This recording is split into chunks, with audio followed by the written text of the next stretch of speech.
maka seluruh makanan yang dicerna di dalam perut ini tidak akan maksimal dan kemudian mengakibatkan salah satunya diare tadi. Kalau Selamat pagi, Assalamualaikum warahmatullahi wabarakatuh. Salam sehat dan berlimpah selalu untuk Anda semuanya.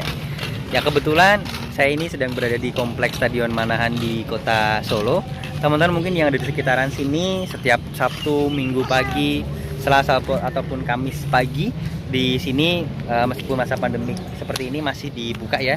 Jadi kalau mau memanfaatkan fasilitas atau sarana umum ini untuk berolahraga, untuk membantu Anda mengatasi permasalahan asam lambung atau GERD yang Anda rasakan, sangat baik banget ya, karena kompleksnya juga luas, jadi aktivitas Anda lebih bisa lebih rileks lagi. Tadi saya waktu masuk ya, di depan ada ya ibu-ibu yang baru senam aerobik ya dengan semangatnya. Kemudian waktu istirahat ada sedikit celetukan yang terdengar di telinga saya. Ibu-ibu sedang minum semacam jus gitu ya, kalau nggak salah jus jambu biji gitu ya. Terus kemudian waktu dia minum, ada temannya yang bilang, kamu diare ya kalau minum jus jambu biji gitu ya. Lalu ibu yang megang jus jambu biji tadi itu menyampaikan, enggak, aku nggak diare gitu ya. Dan uniknya setelah perbincangan ya cukup intens gitu ya, ada satu kalimat yang menggelitik di kepala saya gitu ya. Ibu tadi itu bilang, diare itu bukan karena makanan, diare itu dikarenakan pola makan. Apa yang kamu diare itu bukan karena makanan, tapi diare itu adalah karena pikiranmu, karena pola pikirmu. Ada hal yang cukup unik di sini ya. Selama ini kita ketahui bahwa diare itu memang disebabkan oleh apa yang kita konsumsi, apa yang kita makan. Tapi ibu ini berpendapat sebaliknya. Dan mohon maaf tadi agak sedikit berdebat gitu ya dengan temannya sendiri gitu ya. Tapi ternyata usut punya usut, jika kita benar-benar mendalaminya ya dengan sangat detail ya teman-teman, mungkin teman-teman bisa cek di video saya yang ini juga ya, antara hubungan antara pikiran dengan pencernaan kita, di mana pikiran dan pencernaan kita ini dihubungkan oleh satu transmitter atau satu penghubung yang sama ya, yaitu namanya neurotransmitter. Dan di mana prosesnya tersebut ya, hubungan timbal baliknya tersebut ya, jika pikiran kita stres maka akan direspon oleh pencernaan kita nggak enak maka akan direspon juga oleh pikiran kita gitu ya. Dan itu semua sudah saya jelaskan di video maupun di buku saya, Di Mana Kamu Berdamai Dengan Asam Lambung, GERD dan juga anxiety. Proses tersebut dinamakan gut brain axis ya, proses timbal balik tersebut. Maka jika ibu tadi berkata diare disebabkan oleh pola pikir, itu ada benarnya ya.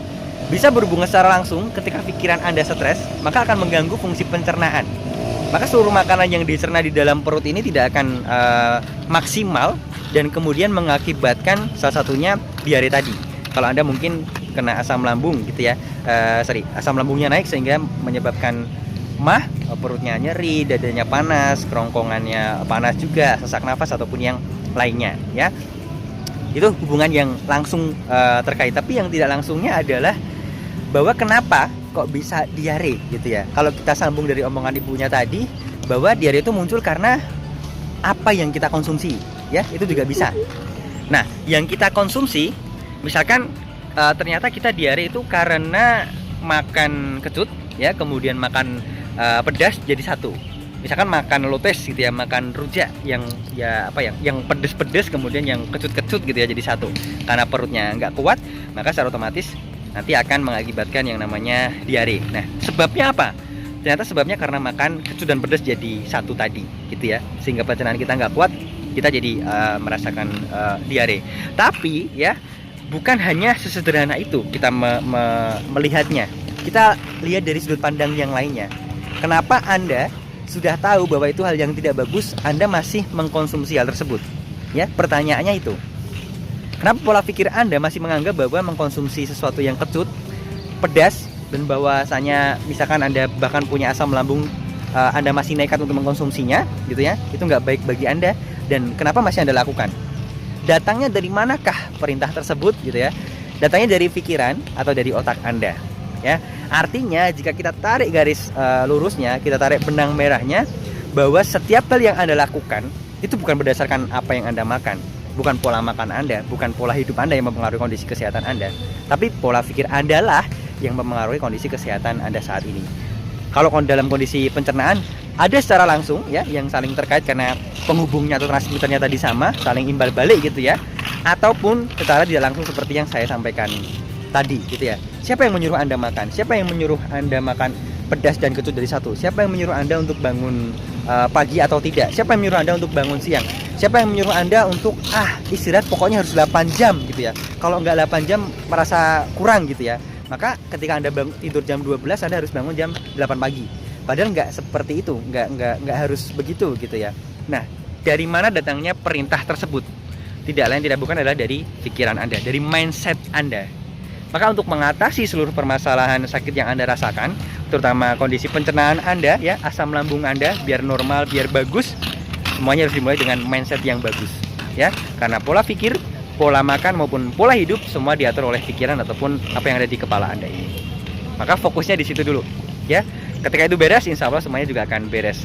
Gejala-gejala buahnya ya, kalau saya bilang dada panas, sesak, kerongkongan lengket, lidahnya pahit, kepala kelingan ataupun yang lainnya, kemudian jantung berdebar-debar, itu buahnya, itu bukan akarnya. Kalau Anda fokusnya di situ, maka akarnya nggak akan pernah selesai, akarnya nggak akan pernah tuntas. Fokus di akarnya, fokus di penyebabnya kenapa, lalu lakukan kebiasaan-kebiasaan yang mendukung Anda ya untuk menuju ke goal atau kesehatan yang Anda harapkan ya. Jangan lupa teman-teman yang mungkin belum sempat pesan buku saya 5 langkah ampuh berdamai dengan asam lambung, mager dan juga anxiety, silahkan klik link yang ada di deskripsi, segera praktekkan apa yang ada di dalam buku tersebut. Insya Allah dalam 14-30 hari ke depan Anda akan mendapatkan perkembangan yang sangat positif terkait dengan kesehatan Anda. Sekian, wassalamualaikum warahmatullahi wabarakatuh, salam sehat dan berlimpah selalu.